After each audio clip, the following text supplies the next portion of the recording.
Okay, gonna do a video for you. It's gonna be about what I'm putting in my pre-poo. I'm gonna show you my pre-poo when I make it, and I'm gonna show you application on my hair. First thing that's going in is Lang Lang.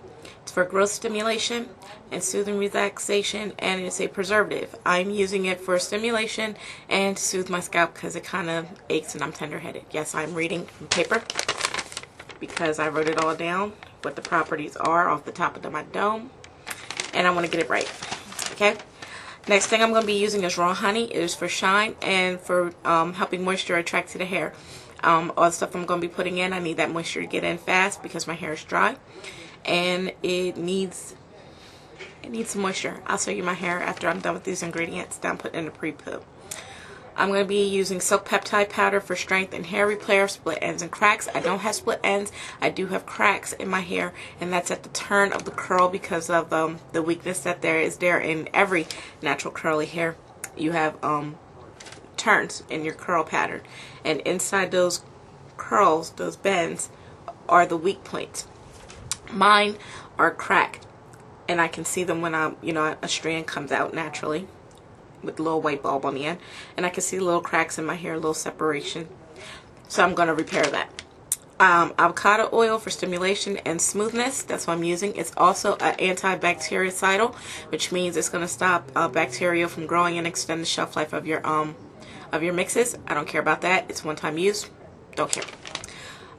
Rosemary for stimulation of growth, circulation, and scalp. Everybody knows that. Sage oil is stimulation and circulation of the scalp and stimulates hair growth. And both of these are preservatives. You know that now. Okay. Next is coconut oil. Restores softness and smoothness to dry hair. Everybody knows that. Been using it for ages. Mayonnaise. Mayonnaise is made, a good one anyway, is made with a nice cold pressed olive oil and eggs and blend it until nice and fluffy.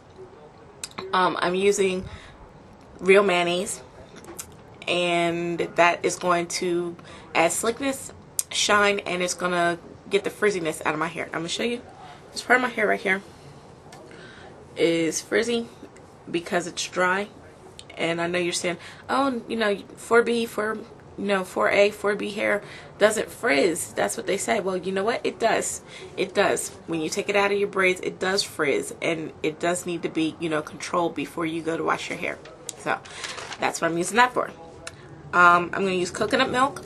Now, some people say that it aids in hair growth. I haven't got that much. I mean, I don't shampoo my head with coconut milk that often, and I use it for either deep conditioner or pre-poos, and I guess it might aid in hair growth, but I'm not using it for that. I'm putting coconut milk, which is rich in protein, gives a smoothness and a softness to the hair. I need smoothness. You can see. Can you hear that? That's dry hair. Okay, and it's kind of after I take these braids out, it's gonna be all crackly and everything. Okay, so next thing I'm putting in is Camellia Kissy oil. This I got from Anita Grant. And there's other places I could probably buy it from, but I wanted to, try her products again, so I ordered it from her. It is an antioxidant, anti-aging. It gives sheen, gloss, and strength to the hair. It's going to be my first time using it, and I want to see what it does with all the other ingredients and everything. I don't care about the anti-aging. If I was putting it on my face, then I would. I have the pink grapefruit. If you can see all the little dark spots, yes, I have bad skin. It's not because of what I eat. It's hormonal, since I only have one ovary. The other one produces a lot of estrogen, and I end up with, dark spots and blemishes and stuff. So I got a little experiment I'm going to do and see if that clears up. For the most part, it's a lot better than it was. Believe me, it really is. Okay, so that's what I'm using Camellia Kissy oil for, and aloe vera juice. I'm putting aloe vera juice in it because it is going to impart moisture, softness, and it's going to aid in detangling my hair. Now, when I put this on, I'm going to put it on with these twists in. It's going to help to separate the hair because they've been in for like 3 weeks. And, they're not locked together, but they kind of try to lock inside. You need to see that. You see? And it wants to stay. It's one little strand by itself after it's been separated. And that's kind of locked. Not so much as locked together, but it's pretty tight. And I want to remove that so I don't have to pull my hair and risk, you know, pulling hair right out my scalp or something like that. Okay, so aloe vera juice is also going to prevent hair loss, and that's another reason why I'm doing it. And my aloe vera juice is not the kind that comes from, you know, the bottle, the aloe vera gel. I have the whole leaf aloe vera gel that I use in my mixes. This aloe vera juice I made on my own. I took a big leaf. It's like about, it's really big leaf of my aloe vera plant, and cut it up, chopped off the little spines, removed the green part, discarded that, and I was left with what they call the inner fillet of it, which is nice and thick, that thick. So I took it, I cut it up in little chops, and at the time I didn't have the proper blender to blend it up, but I did pretty good on my own. I cut it into small squares and used a mixer with the cake mixer to blend it. It did pretty good. There's no chunks in it, so it's pretty smooth. And I made my own aloe vera juice. That's how you do it. I did not have citric acid to preserve it. That's one of the things that's used in aloe vera juice and aloe vera gel that goes on the market, along with some other stuff, potassium and all this other stuff that they use to preserve it. But a real natural one is citric acid, and since I didn't have any at the time, I used lemon juice.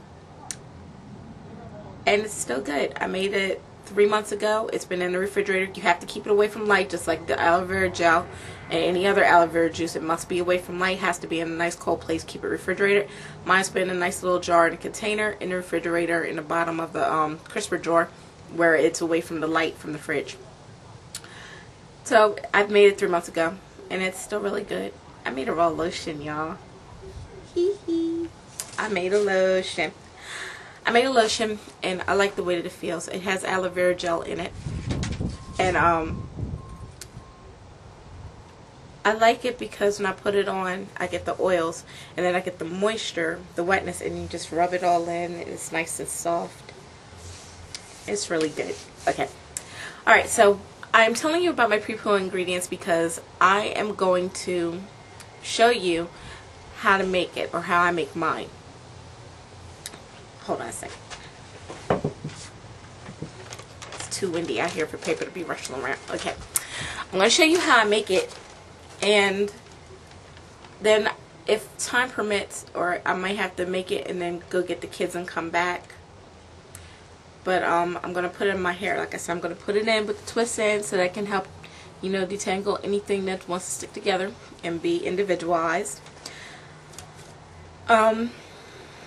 And then I'm going to show you how I comb it through. I'm debating whether I want to use my diamond brush to brush it through. I may or may not. We'll see. Okay, so that is for my Pre-Poo. You will see amounts of the mixture. Feel free to experiment on your own if you decide to go and make it for yourself. Experiment on your own. Add whatever you want. That's what the Pre-Poo is all about. But make sure you have some some things that are constant in each one.